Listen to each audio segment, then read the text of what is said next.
dans l'Unicandanie Live, l'émission de l'Université de Caen dédiée à la ludopédagogie. L'ambiance est radieuse sur ce plateau. Est-ce que c'est parce que nous allons parler de jeux d'enfants? Peut-être.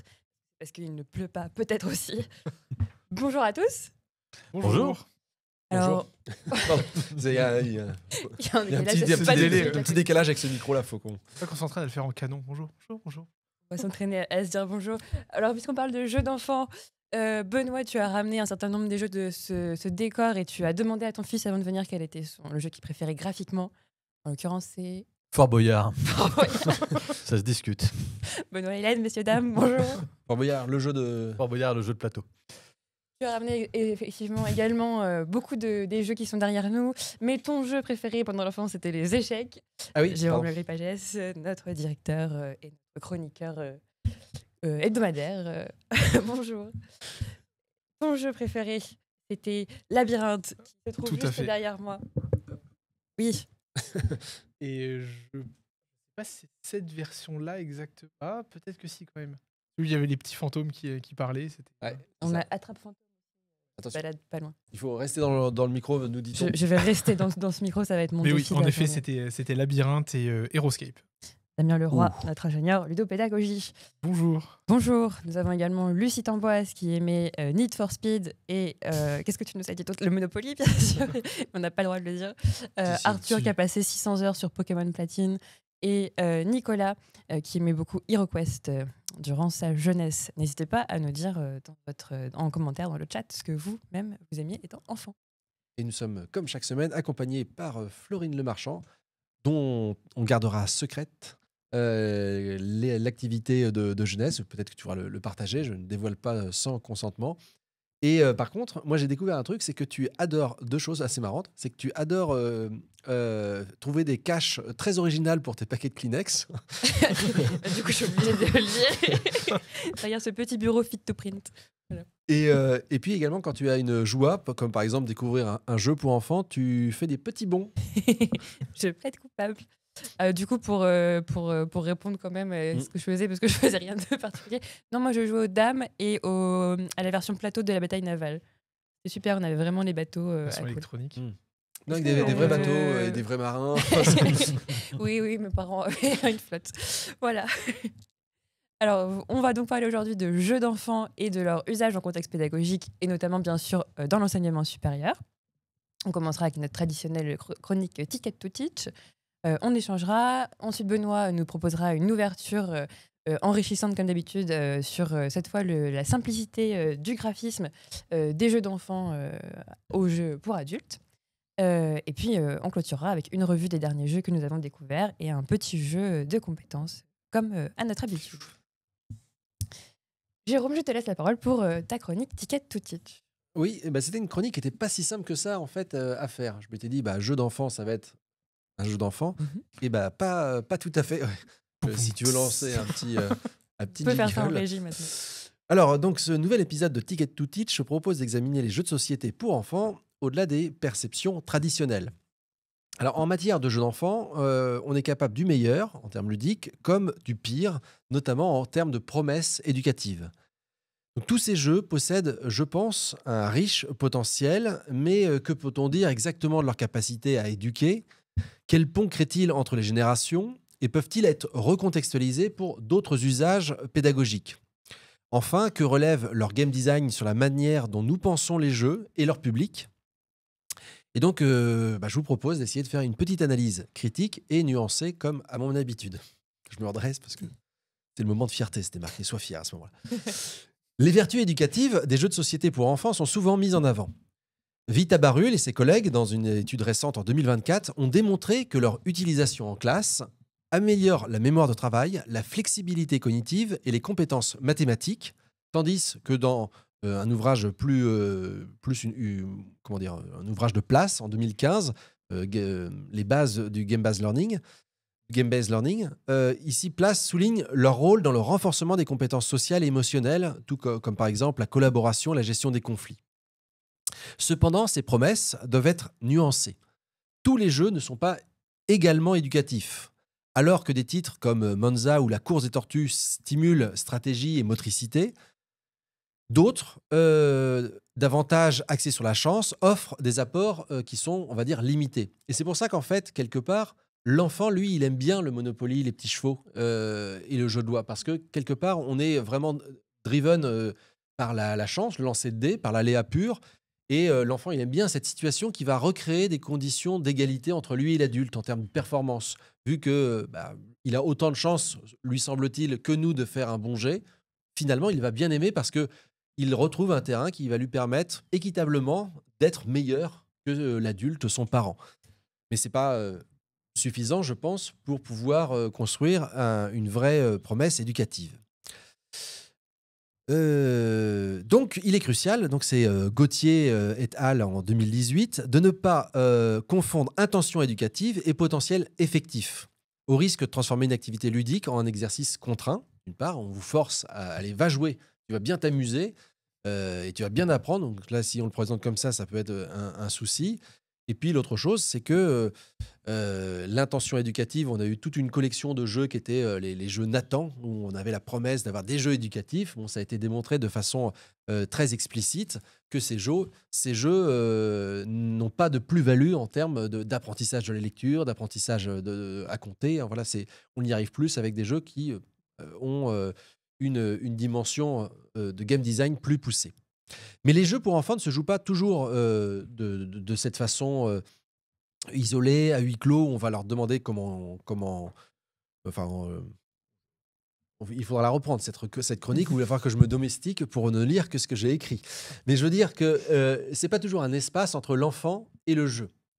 Il y a des espaces d'échange qui peuvent s'ouvrir entre le jeu, l'enfant, et aussi son environnement et les personnes qui l'entourent. Selon Lynn Hadza, c'est en un seul mot, c'est pas une fille qui s'appelle Lynn Hadza, c'est Lynn Hadza. Selon Lynn Hadza en 2013, jouer avec les enfants renforce les relations familiales en facilitant la transmission de valeurs et de compétences, et ce de façon plus intuitive que sous le mode, par exemple, de tu n'as pas le droit de faire ci, tu n'as pas le droit de faire ça. Quelque part, par le jeu, la valeur passe plus facilement. Cependant, l'expérience ludique des adultes face à ces jeux reste ambiguë. Certains y trouvent un véritable plaisir, notamment grâce à des mécaniques simples mais engageantes, comme dans King Domino ou High School. On peut, en tant qu'adulte, passer un bon moment à jouer avec ses enfants. D'autres, en revanche, perçoivent ces activités comme des obligations sociales. Ok, on va jouer, mon chéri, ça va être bien. Ouais, un memory, il va mettre une pâtée. Donc cette attractivité pour les adultes repose sur des facteurs clés tels que la stratégie, dissimulée sous une surface ludique, et des matériaux visuellement attractifs. Le potentiel des jeux pour enfants ne s'arrête pas à leur public d'origine. Ils trouvent une nouvelle pertinence dans des contextes éducatifs destinés aux adultes. On a aussi donc ces jeux pour enfants qui peuvent être complètement sortis de leur fonction première et être détournés pour aller vers un public adulte. Par exemple, le Dobble, utilisé dans des formations professionnelles pour travailler réactivité et concentration. Le Dixit, également, qui, cela dit, je ne le mettrais pas à la catégorie des jeux pour enfants, à vrai dire. Mais ces jeux de photolangage, quelque part, on pourrait les prendre comme ça. Et ces jeux peuvent stimuler la créativité pour amorcer des discussions. Et ces transpositions soulignent la polyvalence de mécaniques simples. On pourrait faire d'ailleurs tout un sujet sur la simplicité dans les règles et se dire pourquoi c'est important d'avoir des règles simples. Et donc, si c'est un des éléments qui constitue la base d'un jeu pour enfants, par extension, des fois, on pourrait se dire que ça pourrait être aussi la base de toute activité ludique. Mais comme le souligne Gray par rapport à cette polyvalence simple, Gray en 2017, il explique que les activités doivent être soigneusement contextualisées pour éviter une perception infantilisante. Parce que même si j'utilise un jeu simple avec des adultes, si je ne donne pas une valeur supplémentaire, ici on peut avoir donc ces effets d'infantilisation. C'est des choses souvent d'ailleurs qu'on nous oppose en formation avec des adultes. Quand on arrive avec un jeu, ils disent mais c'est bon, je suis un adulte, je ne joue pas, c'est pas sérieux. Et donc le succès de ces approches va reposer sur la capacité à expliciter la pertinence pédagogique et leur ancrage dans les objectifs, leur ancrage dans des objectifs clairs. Le design des jeux pour enfants, pour revenir dessus, lui, il obéit à des contraintes précises. Donc les règles doivent être intuitives. Et on va avoir des règles qui, même si elles sont complexes, il faut qu'elles puissent être facilement intégrées. Le matériel doit être généralement attractif. Il y a souvent une dimension kinesthésique, il faut qu'il soit manipulable. Et il y a la question de la durée de partie pour maintenir l'attention. Donc Les parties qui dépassent la dizaine de minutes sont généralement proscrites, y compris sur des jeux, là, je vois Labyrinthe, on pourra peut-être reparler, là, Où va-t-il? Voilà, c'est des jeux qui doivent aller toucher à la limite de la concentration de l'enfant, et c'est sur une demi-heure, 40 minutes peut-être. Ce qui, voilà, rapporté à l'âge, comme pour les chiens, là, rapporté à un âge adulte, renverrait 40 minutes pour un jeu pour enfants, bah, ça fait une partie de 4 heures pour un adulte. Ce qui fait que tout le monde ne sera peut-être pas en capacité de pouvoir maintenir l'attention. Rhino Hero, donc c'était pour parler aussi de certains jeux de la très très riche et très très bonne collection des jeux ABBA. Donc Rhino Hero, ça combine stratégie et habileté motrice, donc dans une approche qui est vraiment très accessible. On comprend tout de suite ce qu'il faut faire, et en même temps, les parties sont très tendues, voilà, très stratégiques. Le choix du design, il est pensé pour des enfants, et donc ça, du coup, il y a une universalité dans l'approche. Mais ce n'est pas tout. C'est-à-dire que la simplicité, c'est pas simplement on fait des jeux simples pour qu'ils soient simples. Derrière, on a l'idée de l'ouverture, de la perspective. Plus c'est simple, plus c'est universel, plus j'imagine que les graphistes seront d'accord, plus on a de possibilités de pouvoir embarquer du public. Ça, c'est ce que Gauthier rappelle, hein. Donc, les mécaniques épurées remportent généralement une plus grande adhésion parce que c'est des sources d'inspiration qui sont plus universelles. Et donc, c'est comme ça, généralement, si on veut un jeu tout public, on fait des choses qui sont très épurées. D'ailleurs, ça m'amène à une question philosophique assez fondamentale. Est-ce qu'un jeu, on peut le réserver à un public donné? Est-ce que le concept même de jeu pour enfants, ça a du sens? Johan Huizinga, s'il était invité à cette table, nous dirait certainement non. Parce que lui, il considérait le jeu comme une activité universelle qui transcende l'âge et la culture d'ailleurs. Pourtant, les jeux pour enfants sont souvent perçus comme des artefacts limités à une tranche d'âge. Donc, est-ce que c'est une construction sociale ou est-ce que c'est une réalité ludique? Donc, des exemples comme Looping Louis, c'est le truc assez, alors, c'est assez amusant, Looping Louis, ou je sais pas comment ça s'appelle en français, Louis, le fou du volant, enfin le fou de l'avion, je sais pas, Louis le volant, je sais pas, non, Looping Louis. Et c'est un axe, on est à 4, et puis en fait on balance le truc et ça va aller détruire des éléments de la tour du voisin. Le fou volant. Le fou volant, voilà. Et c'est vraiment, bah, voilà, c'est vraiment, il y a un public adulte qui adore jouer à Looping Louis. Il y a un vrai public adore qui aimerait jouer. Ah oui, vraiment. Donc, et c'est comme la série des Zombie Kids, la Zombie Kids Evolution. Zombie Kids qui est vraiment pensé pour un jeu pour enfants, ben voilà, ça un public vraiment qui dépasse ceux pour lesquels ils ont été designés. Donc notamment dans les contextes de jeux d'ambiance, jeux d'apéritif. Des fois, si on veut sortir de quelque chose qui est un jeu pour enfants peut faire un très bon jeu d'ambiance parfois. Donc, comme le souligne Goodman, c'est souvent l'interprétation d'une œuvre qui en définit les frontières, je vous en parlais la dernière fois, et non ses caractéristiques intrinsèques. Quelque part, c'est celui qui reçoit l'œuvre qui en est maître, moins que l'auteur qui l'a pensé et destiné vers un certain public. Ça me fait penser à une petite anecdote qui n'a rien à voir, mais je l'aime bien, c'est sur le design de la Twingo, qui avait été pensé pour les étudiants. Et quand Renault design la Twingo, ils se disent on va faire la voiture pour les étudiants. Et donc ça a touché, ils avaient tout pensé, les couleurs, les formes, en disant c'est un truc, c'est rigolo. Et donc ça a touché très très bien le public des plus de 65 ans. Et que pourtant ils avaient eu des ergonomes et des designers qui étaient catégoriques, ça va faire un carton chez les 18-25 ans. Bah non, parce que 18-25 ans, ils voulaient une 205 GTI rouge avec un béquet arrière pour frimer en passant devant le bar PMU. Donc, les jeux de société pour enfants ne se limitent pas à leur public initial.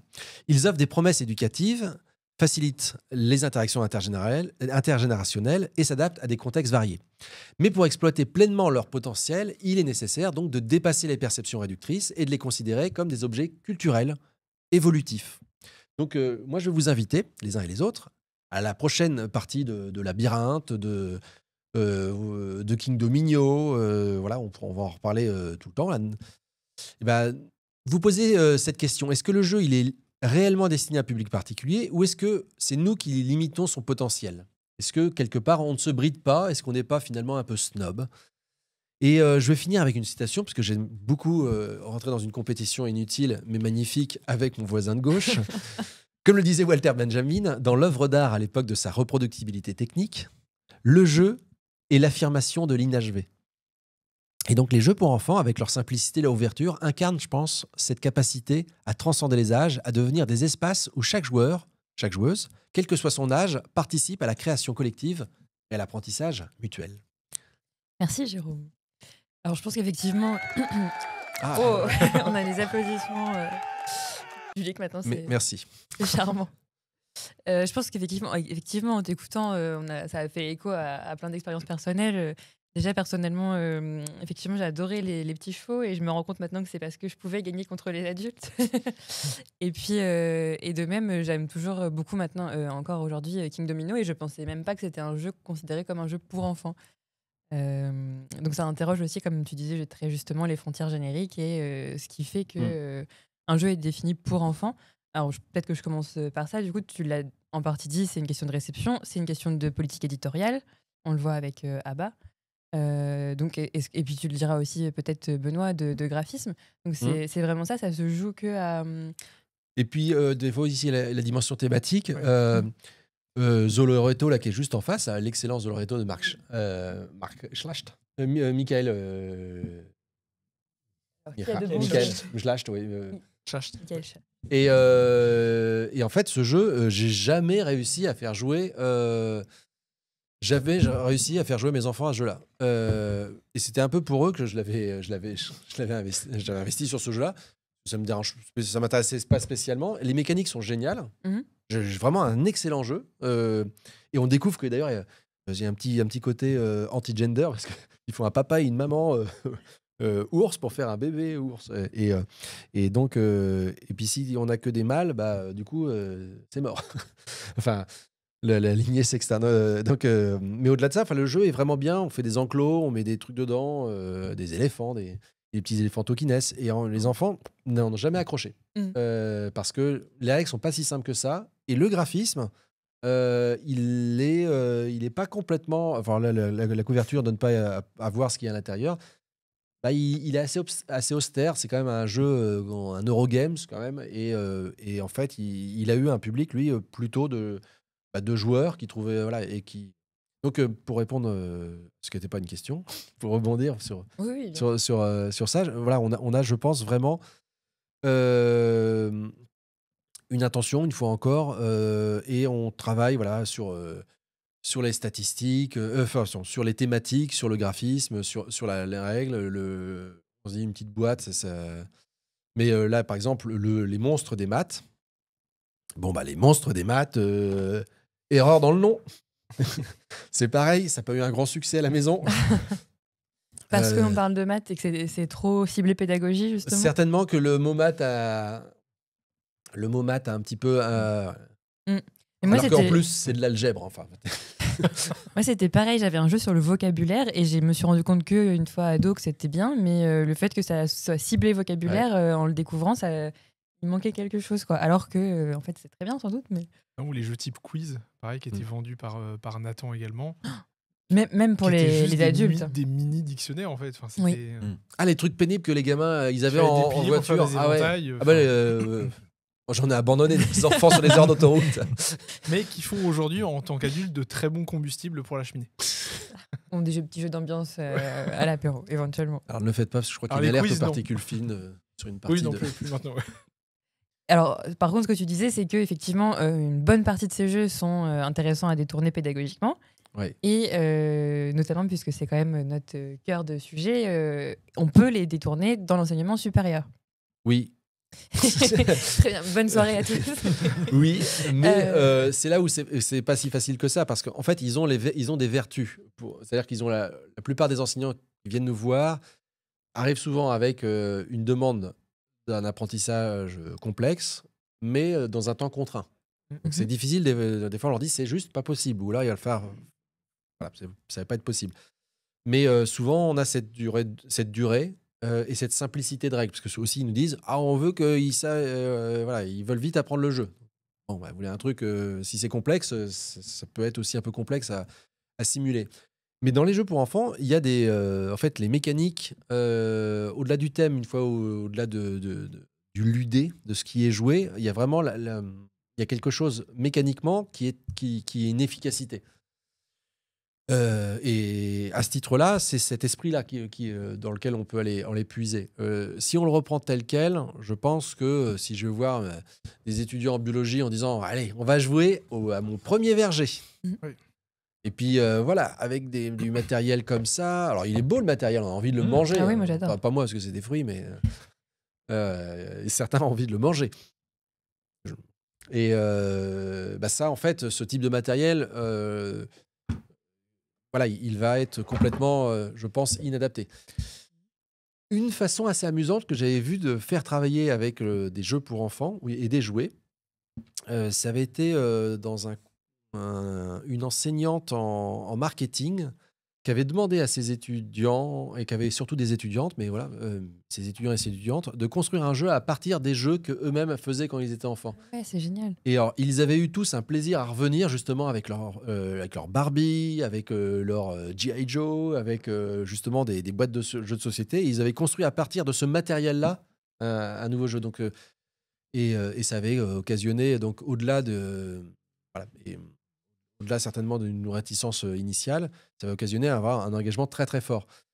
Et à l'inverse, si la prof, je pense, était arrivée en disant « Et voilà, je vous ai donné des Barbie et des G.I. Joe, faites un jeu ». Alors, ils auraient dit « Bah non, on est des grands et tout », alors que je pense que d'avoir été les prendre à revers en producteur. Mais je pense que ça repose sur la grande complexité de notre travail d'équipe, à savoir faire le transfert d'une posture de non-joueur à celle de joueur en proposant un outil pédagogique. Et en fait, il y a plein de chemins pour y accéder, et je trouve que c'est un super exercice pour le coup, je dirais plutôt de ludicisation. C'est qu'en fait, on cherche à travailler la posture en fait de joueur, et en amenant une autre façon d'aller utiliser l'outil. Et en revenant sur les designs de jeux pour enfants, en effet, si on cherche à transposer un non-joueur en un joueur, si on ne le prend pas au sérieux, on se met en difficulté, alors qu'on peut avoir des mécaniques robustes qui pourraient nous permettre justement de faire un bon transfert de compétences. Mais on aurait l'impression de se moquer de lui ou d'elle ou d'eux en amenant un jeu trop simple, avec un design trop pour enfants.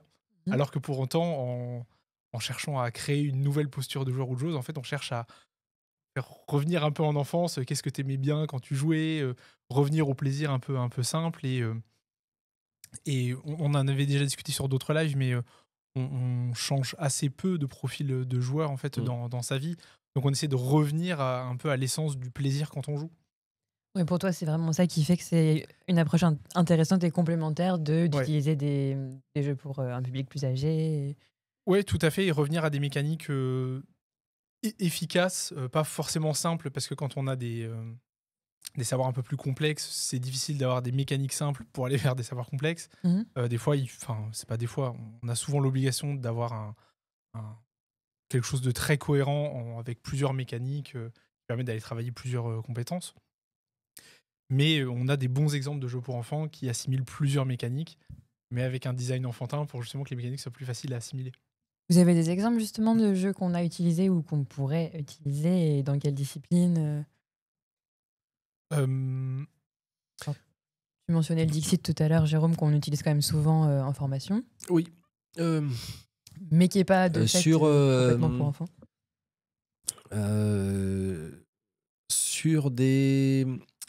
Sur un jeu qui était destiné à sensibiliser à l'économie circulaire. Voilà, c'était le mot que je cherchais. Voilà.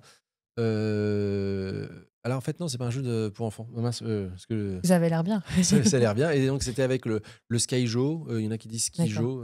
Je ne sais pas pourquoi ils disent Skijo, mais c'est pas tout à fait un jeu pour enfants. Mon fils de 6 ans joue à Skyjo. Ouais. Donc, ouais, moi je pense que je le mets comme le Uno, oui, ou voilà. comme le Double. Pour moi, c'est un jeu qui reste. Familial, c'est un bon adjectif pour le qualifier, sans doute. Mais c'est pas. Enfin, c'est là où il y a peut-être une nuance sémantique. Jeu familial, c'est pas tout à fait un jeu pour enfants. Par exemple, le Monopoly, c'est un pur jeu familial. Il a été designé pour la famille, pour cette unité de consommation. C'est un objet de consommation de la famille. Je dirais que dès lors que dans un jeu pour enfants, on a la possibilité, par exemple, de jouer avec un personnage ou le personnage d'un autre, ou d'aller contrôler un personnage antagoniste, d'avoir plusieurs choix possibles plutôt que la répétition d'un même choix, ça laisse ouvrir quand même le champ des possibles. C'est-à-dire qu'on peut dire ce personnage-là, lui, il va avoir un certain nombre de choix contraints. Ou au contraire, je peux déplacer un pion ou récolter des ressources. Et en fait, ce sont des jeux de gestion avec une thématique simple, peut-être enfantine. Mais dès lors qu'on a beaucoup de choix, de possibilités dans le jeu, une forte capacitation, je pense qu'on peut en faire quelque chose d'assez complexe par la suite. Là, on a beaucoup d'exemples autour de nous. Tournoi de poney, par exemple, qui est dans la réserve, à la ludothèque du CEMU, il avait été fiché dans notre grille d'analyse de jeu. Et je crois qu'il était associé à des compétences de mémorisation. Et il est utilisé en icebreaker, en fait, en début de formation. Ça brise la glace. C'est ça. Ça se mérite. Vous avez d'autres exemples comme ça King Domino, c'est quand même, ça peut être de l'analyse de territoire de façon très simple, mais en initiation, comment j'organise mon territoire. Comment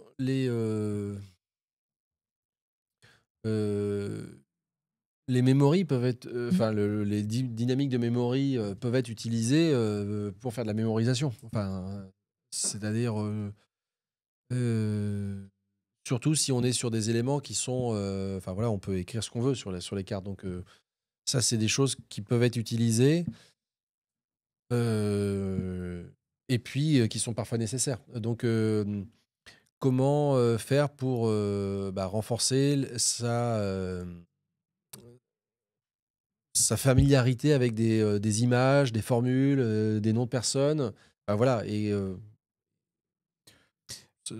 c'est un petit peu ce que disait Damien, c'est-à-dire qu'on peut avoir la base du memory tout en rajoutant peut-être une ou deux mécaniques, et ce qui va nous rajouter un petit peu de complexité, un petit peu de matière.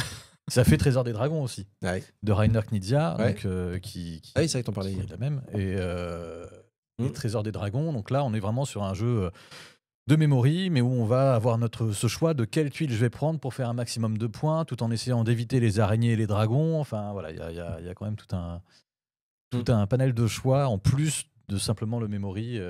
Comme à Héroïle Sinclair. Exactement. Ça m'a toujours fait penser à ce jeu-là, non? Tu vois? Oui, je vois les dalles. Les dalles, ouais. Je pensais aussi à Bazar Bizarre, que j'ai vu juste avant le live avec Benoît. Dans la priorisation de l'information, comment on construit la carte pour accéder rapidement à au bon choix d'objets.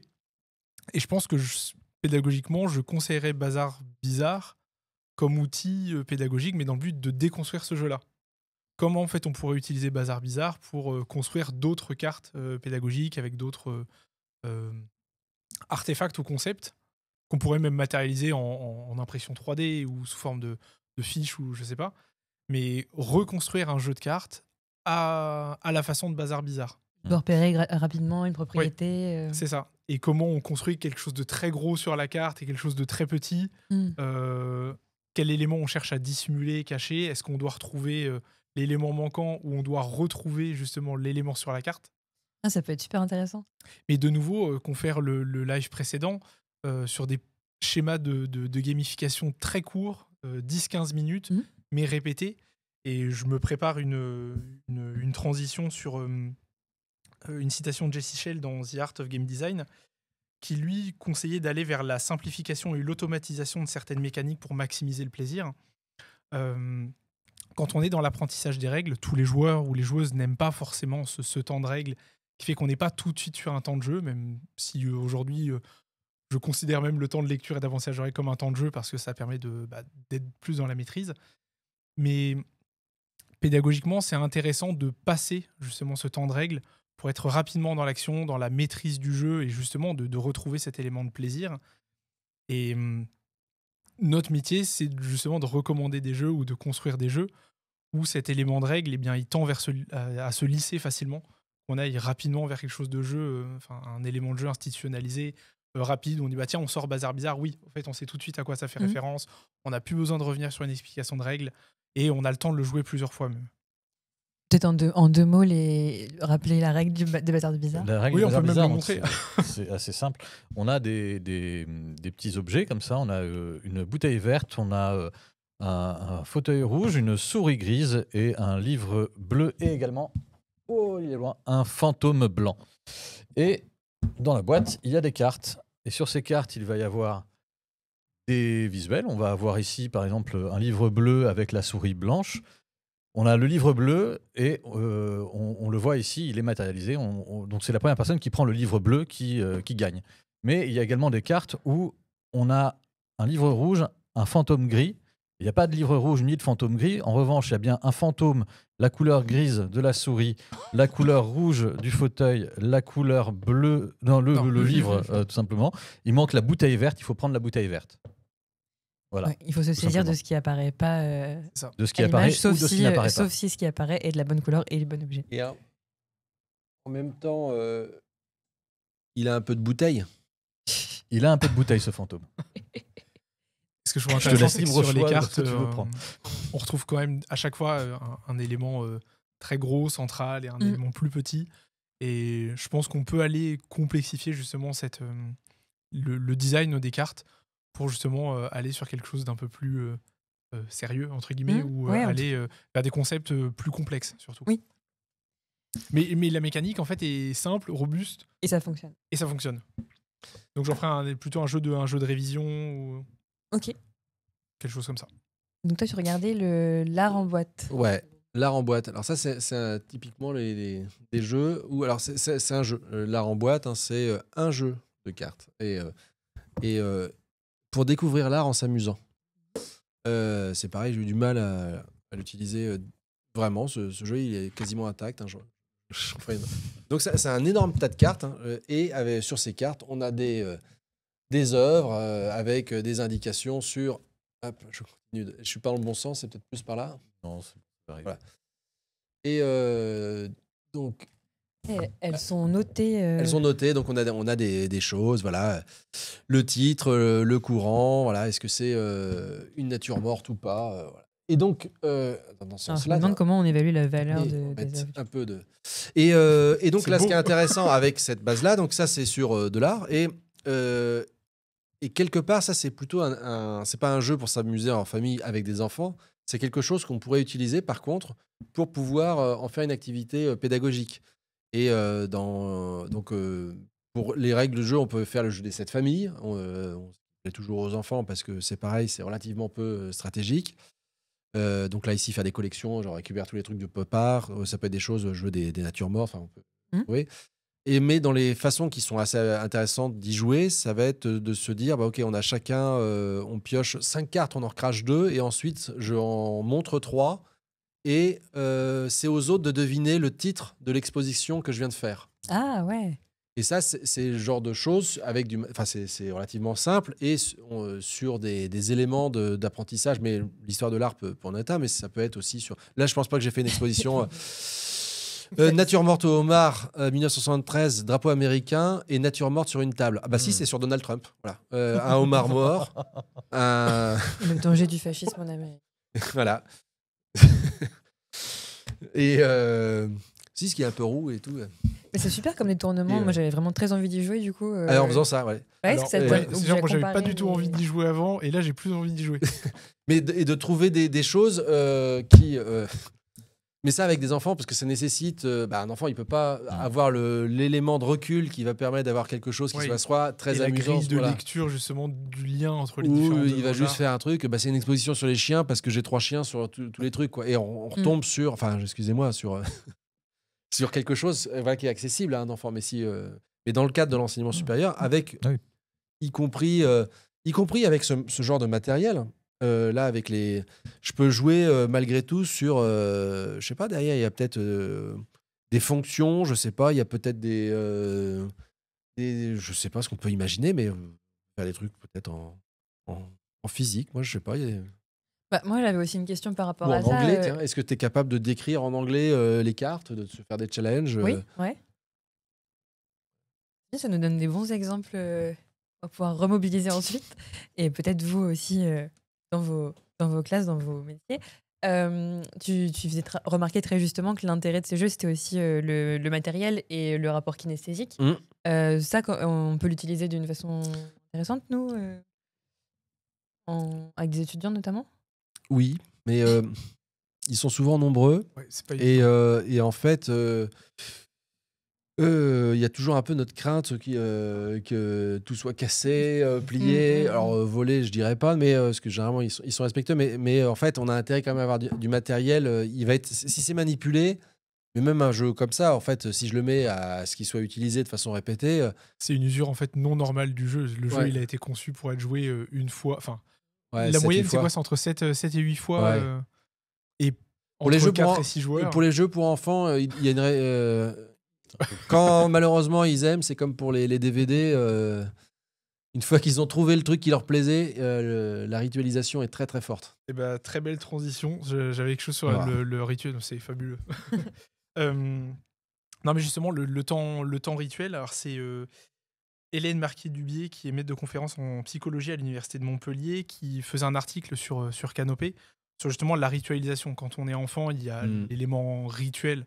Alors, je n'ai pas d'enfant, mais je l'ai constaté et je le faisais beaucoup en tant qu'enfant. Je pense que c'est quand même assez présent. Quand justement on aime quelque chose à un moment donné, on aime bien le refaire et de la même manière. Et parce que c'est rassurant. Ouais, Non, ça évoque. Tous les soirs de pleine lune, moi je vous raconte pas ce que je fais, mais j'ai mais- mon petit rituel. Parce que c'est rassurant et en fait elle décrit ça comme le temps rituel permet de constituer un socle de base connu pour permettre l'accès à des éléments pour le moment C'est ça. inconnus.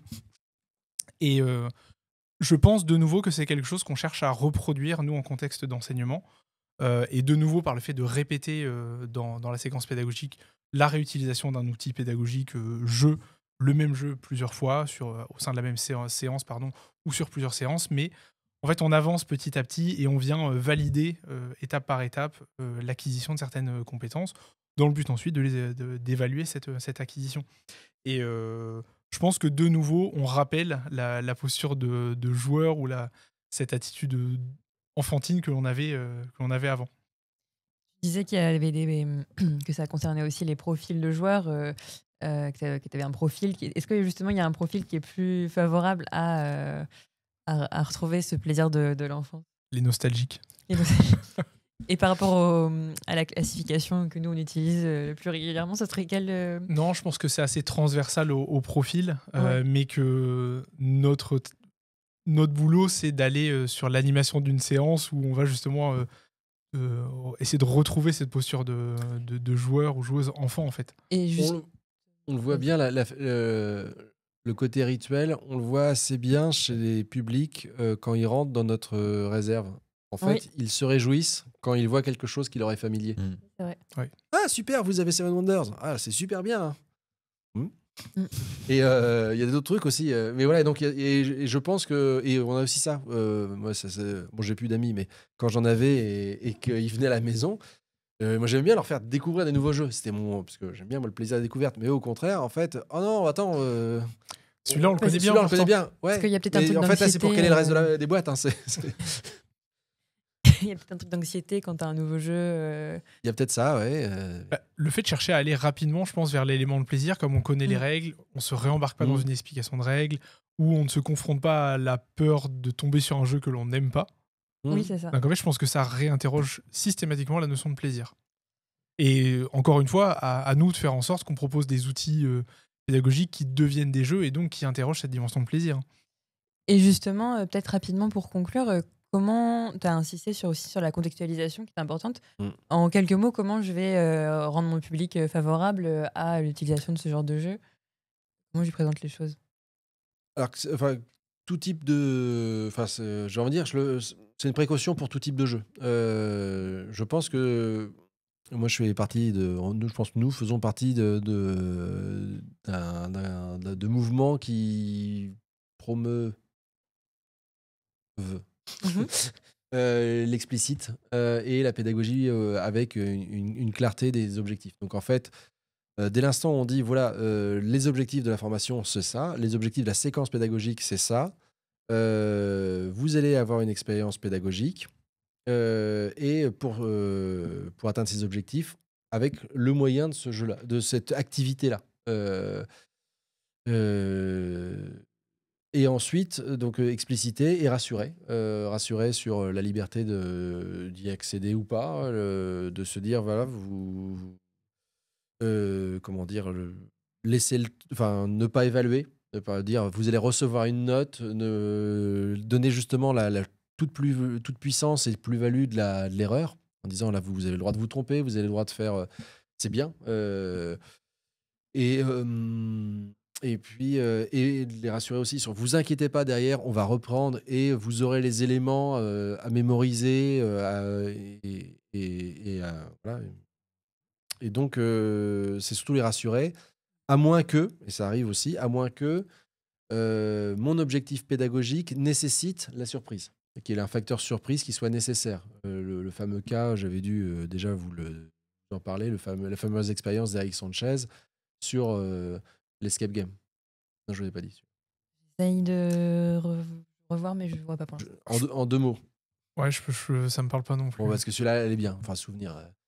Non, mais elle est vraiment bien comme expérience. Là, c'est pour justifier le fait que de temps en temps, on gagne à ne pas expliciter nos objectifs pédagogiques.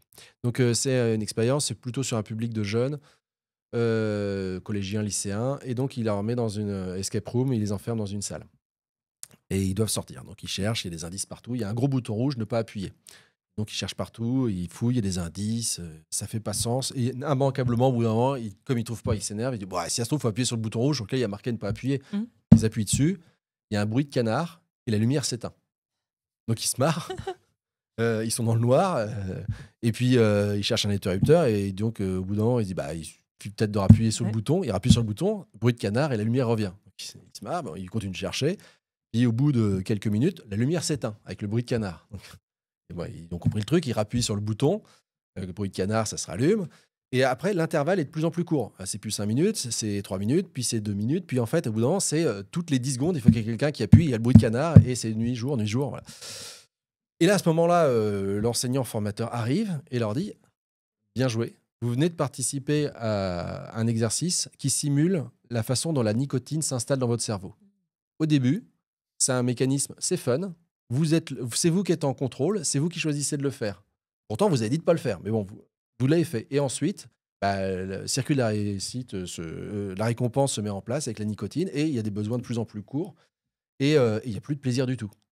Et d'ailleurs, vous ne pouvez même plus faire l'activité de faire l'escape game parce que vous êtes complètement sur cette monotage de faire ça. Et donc, là, ici, l'effet transformatif du jeu nécessite qu'on n'explique pas au début. Bon, alors, vous allez faire un escape game où vous allez découvrir les dangers de la nicotine. C'est super le monstre malin. des maths. Par exemple. Moi, j'aurais fait un truc où justement, on fait le jeu, puis à la fin, c'est ce que j'aimais bien faire en disant maintenant, ok, tu viens de me battre à ça, t'as aucune raison d'être nul en maths parce que ça, c'est littéralement de la programmation. Donc, voilà. T'es puni si t'as pas des bonnes notes, vu que tu. Mais voilà, donc d'avoir quelque chose qui explicite pas. Je pense que des fois, ça peut avoir une vertu. C'est pas si fréquent que ça. Et puis, ça marche pas non plus. Si tous les ans, je fais le même coup, les effets vont se quand même. On dit, tu vois, voilà. J'imagine qu'ils l'ont tous dit. Appuyez surtout pas sur le bouton. Donc, vertu du plaisir, de la surprise, et puis d'un encadrement qui rassure avec des objectifs explicites. Merci beaucoup. Vous connaissez pas ces petits exemples-là que je donne quasiment Non, mais tout qui le est temps, très ça. bon. Non, T'as bien fait de nous le raconter. Et alors, pour ouvrir justement aussi sur... quelque chose de très bon. Bah oui, Quelque chose de je très vais bon. essayer. Exactement. Quelle pression vous me mettez?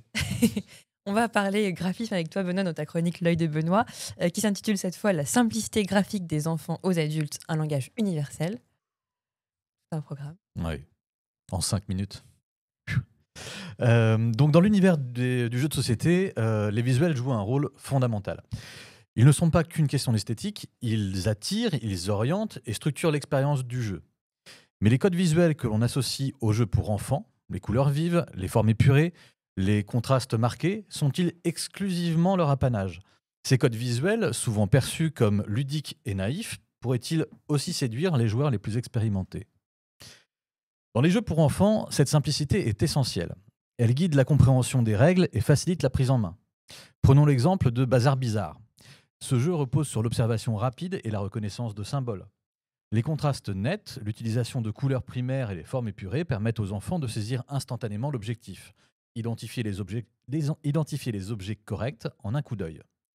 Les choix graphiques, en apparence simples, servent une mécanique qui exige une attention et une réactivité intense, créant une immersion immédiate. Nombre de parties endiablées qu'on a pu avoir avec Bazar Bizarre. De nombreux jeux reprennent ces codes graphiques enfantins tout en y ajoutant de la complexité. Par exemple, Spot ou encore, illustré par John Bond, propose des cartes représentant des chiens à compléter avec des dés. Les visuels colorés et accessibles contrastent avec une autre partie du jeu, les tuiles action, riches en texte, qui complexifient les choix stratégiques.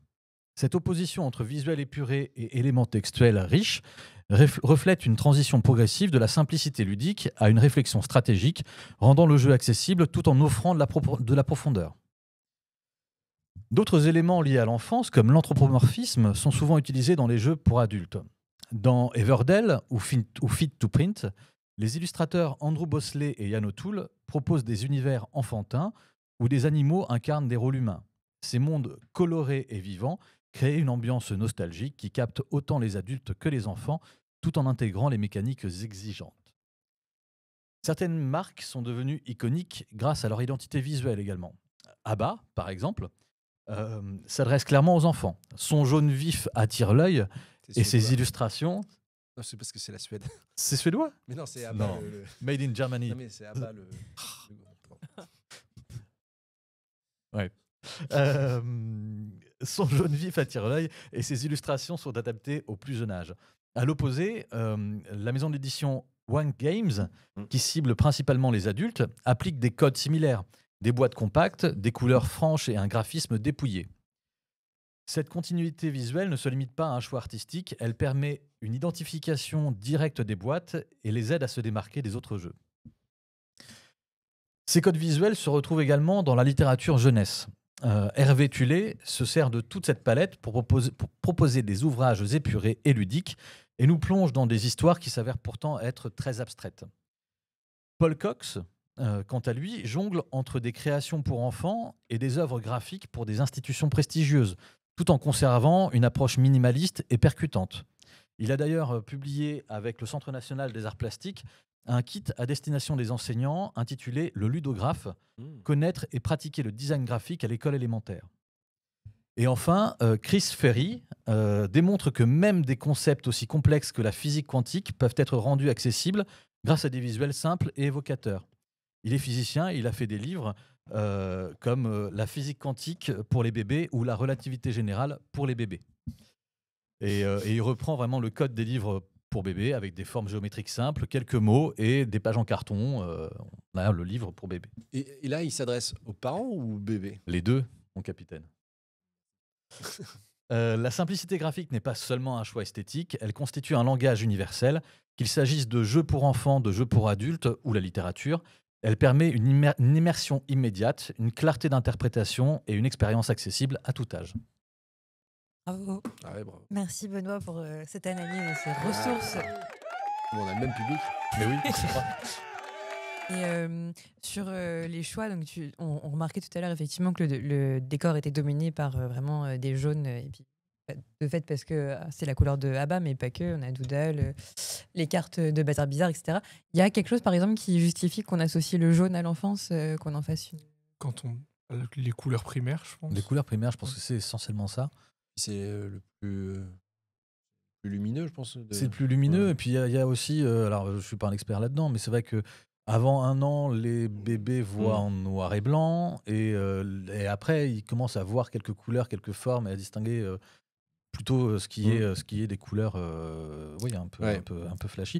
Et puis c'est après, avec l'expérience du jeu et puis quand on gagne en maturité un peu, qu'on va avoir des nuances et qu'on va pouvoir proposer des univers graphiques plus riches, plus nuancés, quoi. Et ça se repère facilement dans les rayons aussi en tant que consommateur. Ah maman. Je trouve, complètement. Ouais. Oui. Tu voulais ajouter un truc, Jérôme? Oui, enfin c'est pour redire la même chose, donc non. Très bien. Je suis d'accord. Et je m'excuse d'avoir parasité. Non, mais c'était j'y ai pensé en écrivant la chronique, mais je me suis dit non, je vais pas la faire, celle-là, je laisse à Jérôme. Merci. Et on espère que vous avez tous ABBA en tête maintenant, la chanson de votre choix. Vous nous ferez une petite version tout à l'heure. Très Dancing Queen. Ouais. Non. Ah, très... non. Alors, on voit qu'il y a plein de choses à dire sur ce sujet. La question des jouets aussi que tu as évoquée, je l'ai trouvée super intéressante. Parce que le jeu pour enfants et le jouet n'est pas exactement la même chose. Comment aussi on mobiliser les jouets, c'était un très bon exemple qui a été donné par exemple de tes enseignantes en gestion.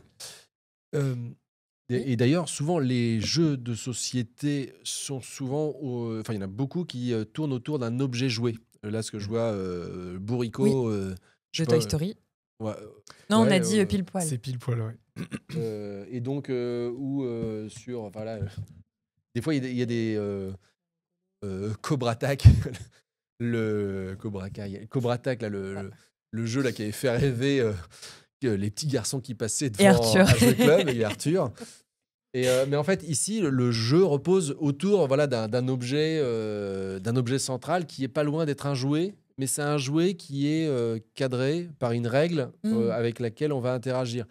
Ce qui, pour certains enfants, est compliqué parce que certains vont avoir un peu spontanément l'envie de faire bah ok, là il est comme ça, mais moi je voudrais bien l'utiliser et puis l'emmener faire des voyages et jouer avec le reste de mes petits poneys et le reste du temps pourquoi voilà. Donc il y a des fois il y a souvent cette présence très forte du jouet que l'on cherche à cadrer. Et est-ce que derrière ah mais c'était lui, j'en ai pas parlé de Winnicott. Donc. Non, mais tu as parlé d'espace entre. Ah, mais c'est pour ça qu'au moment j'étais surpris. C'est parce qu'il y a un moment où Winnicott, qui était un psychiatre et pédiatre, qui a notamment en 71 écrit un ouvrage sur. C'est quoi ces jeux et. Jeux et enfance et réalité. Oui, sur l'espace transitionnel. Et c'est ça. Et donc, Donald Winnicott.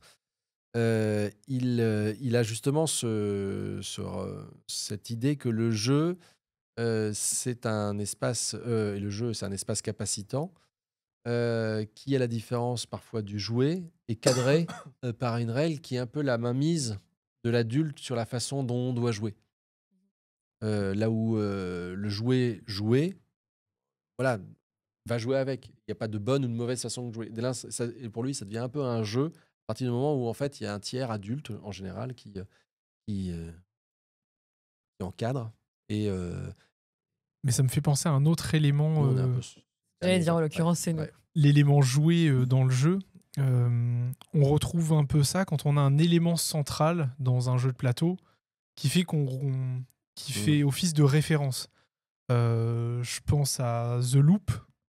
Une petite pyramide, où on a une petite pyramide, on voit bien la mécanique centrale de la distribution des jetons en le mettant au centre et ça le distribue de manière aléatoire. Et je trouve que cette petite tour en fait fait office de jouet de référence dans ce jeu.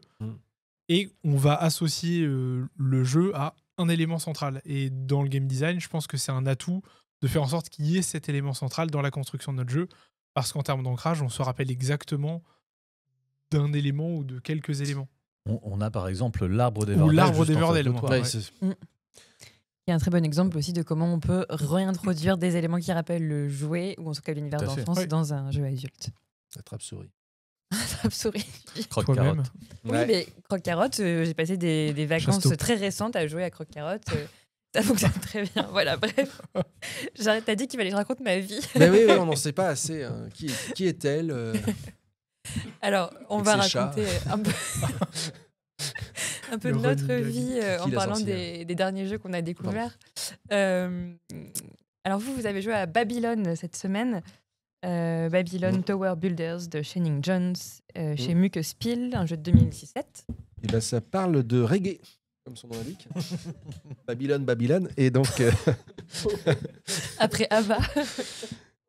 Et donc, c'était une découverte des scènes. On l'avait vu, on s'est dit, il y a un intérêt. Parce que, et donc, un peu sans trop avoir réfléchi, on s'est compulsivement doté de la boîte. Donc, c'est un jeu de construction où on va essayer de produire les jardins suspendus de la reine Sémiramis à Babylone. On est chacun sur notre petit plateau.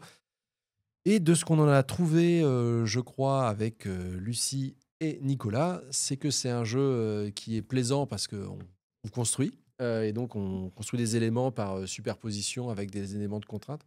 Benoît à la place de Nicolas. C'était Benoît, c'est ce qui me semblait en fait. Tu t'as dit nous, alors moi je me suis mis. Est-ce qu'on n'est pas une grande équipe? C'est vrai que Donc avec des éléments de contrainte. Et avec des éléments de contrainte.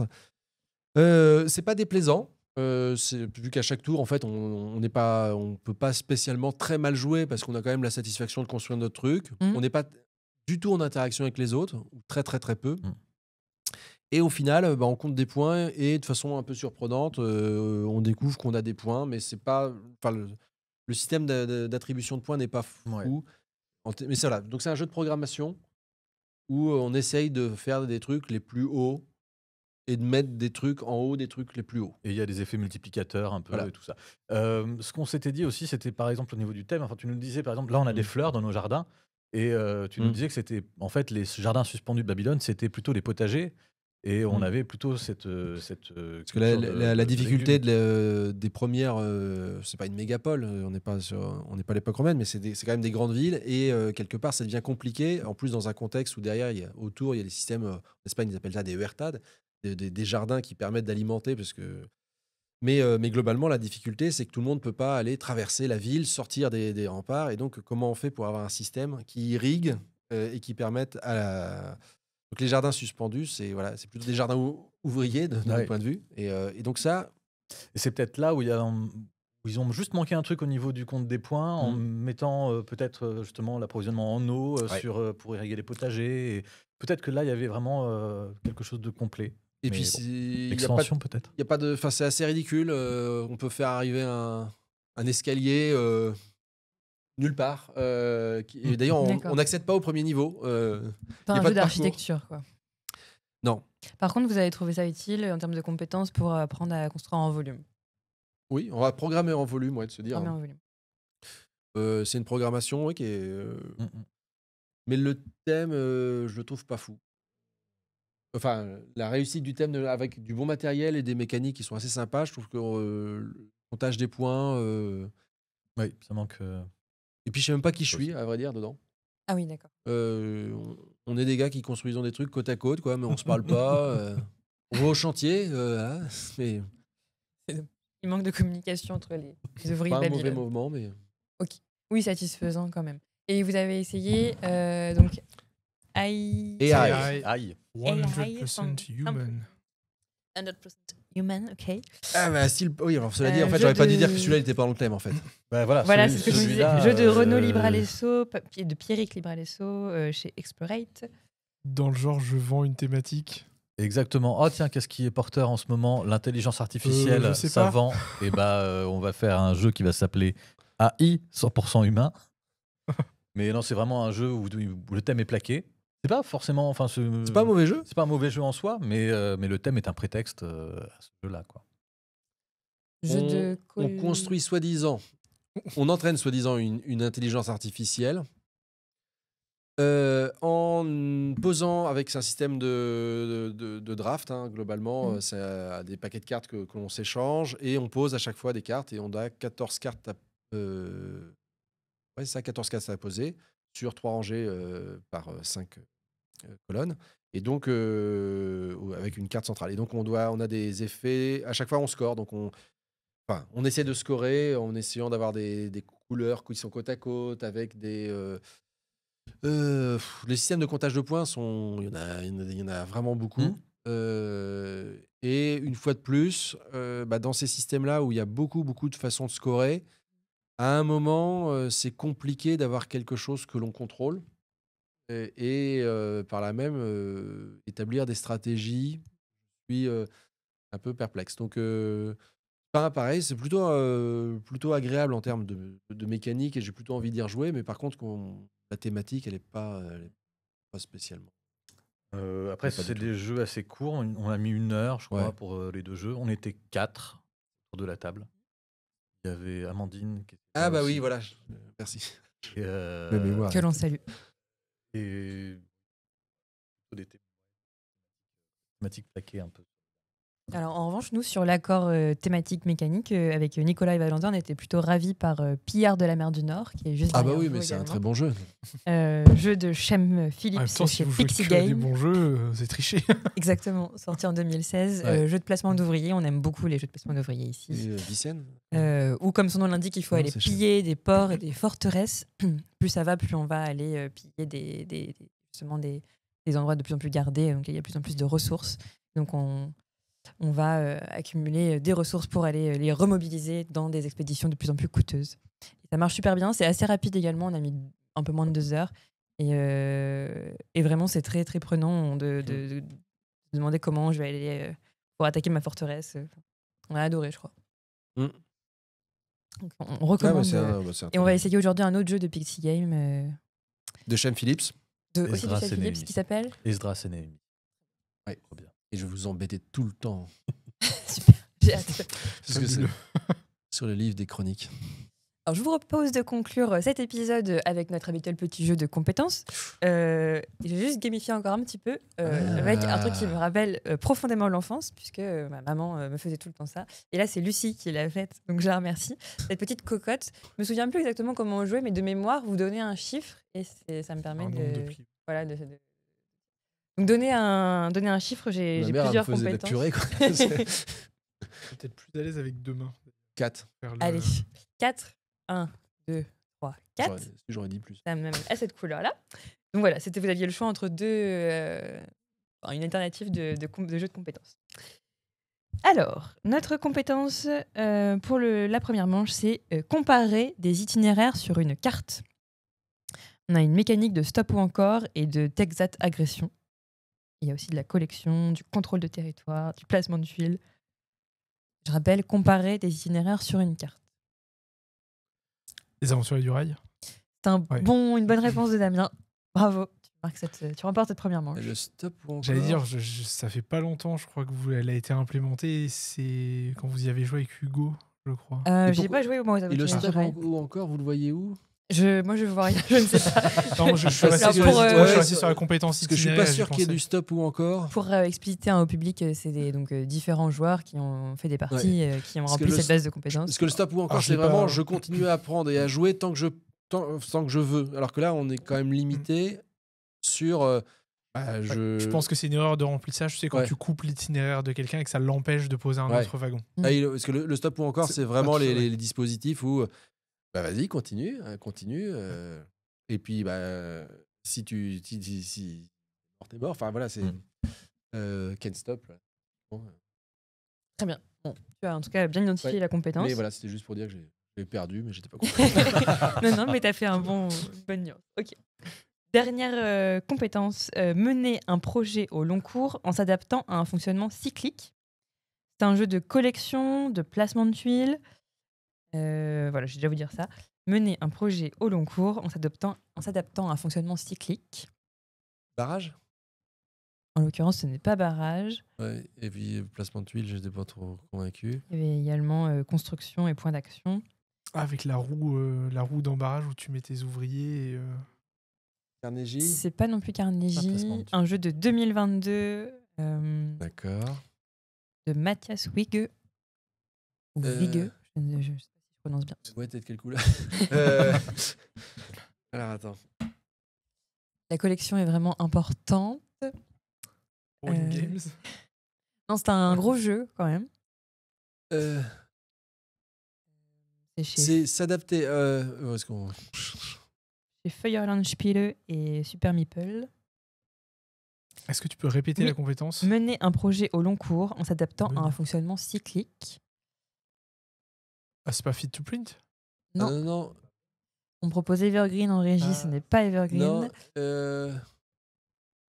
C'est important d'avoir de la collection puisque chaque. Alors, je vais en dire sinon. Je crois que tu peux donner la réponse. Je veux donner la réponse. C'est un jeu auquel nous avons joué, Benoît. C'est Ark Nova. Ark Nova, mais oui, évidemment. Ah oui. C'est plus facile quand on le lit. Ark Nova, donc jeu de construction et de gestion de zoo. Le cycle de la vie. Non, mais justement, j'essaye de me rappeler le fonctionnement cyclique dans Ark Nova. Moi, je vois pas trop. C'est parce qu'il y a on est sur un cycle qui se répète. On arrive en pause au fur et à mesure qu'on dépense de l'énergie. On arrive à la pause et ça revient tout le temps. C'est comme ça qu'on va se faire l'argent, qu'on va récupérer les recettes des entrées. On peut déclencher une pause café ou alors aller jusqu'au bout du processus. Et après, ce cycle peut aller plus ou moins vite en fonction on maîtrise un petit peu le cycle, en tous les cas, le rythme de ce cycle. Exact. Bravo. Tu remportes ce petit jeu de fin de live, Damien. Bravo. Merci à tous. Comme d'habitude, vous retrouvez tout ça sur la médiathèque pédagogique de l'Université de Caen. Nous, on est ravis aussi parce qu'en plus de notre session de jeu de cet après-midi, on va finir par un jeu de rôle ce soir dirigé par toi, Jérôme, Pax Elfica.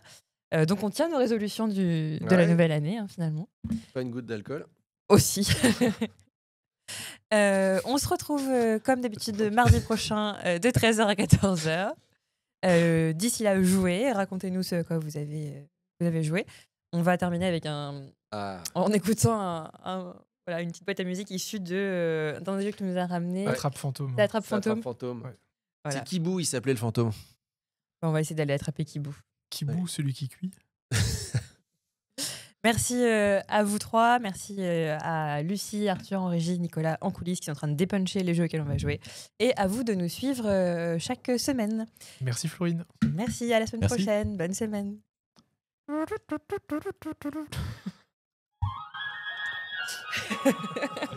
t'empêcher de sauter.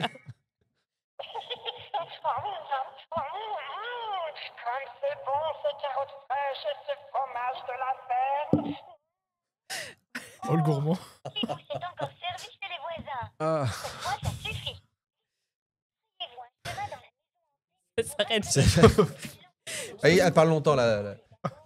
Vous pouvez lancer le générique, cher Arthur. Ouais. Et sur ces bonnes paroles, bonne semaine.